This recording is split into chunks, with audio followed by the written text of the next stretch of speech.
This is how I made these quilt portraits of my grandmas. So I started off by illustrating my design in Illustrator, and I used photographs that I took of my grandmas as a reference. I sent these designs to be printed on fabric. Then I prepped the batting for the quilt by cutting it to size. I opted to do 2 layers because the batting I got was like for spring. If you want thicker batting, I would go for winter options. And then I laid my design on top of my batting to sew on it. I opted to sew on a machine because I do not have the patience to hand sew, and it was still really hard to follow the straight lines. Quilting is really hard, you guys. That's why I took major shortcuts. So I eventually finished. I just sewed around the details I wanted to sew around, and I like how it kind of gives a 3-dimensional look to it. It makes it feel more alive than something that's just 2D. Then to finish up the quilt, I had to add the backing and the trim on the outer edges.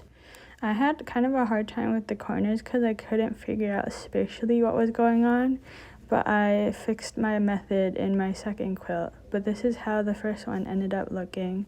And I basically repeated my steps for my second quilt, except I added another layer of batting because I wanted it to be even fluffier.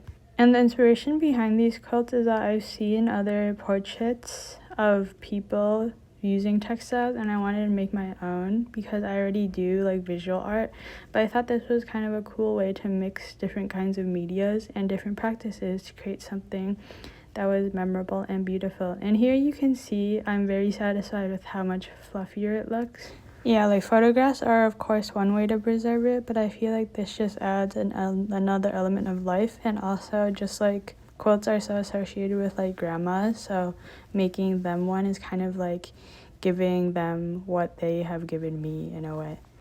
But yeah, this is how the second one turned out. I added different details in each quilt that reminds me of my grandmas. And I learned from my mistakes from the first quilt by adding a piece of fabric on the back and then creating kind of a bias tape to go around it. And even though the corners are still kind of messy, this is so much neater than my first time. And here they are side by side. I think this is a great way to get started in quilting, and I'm excited to do more.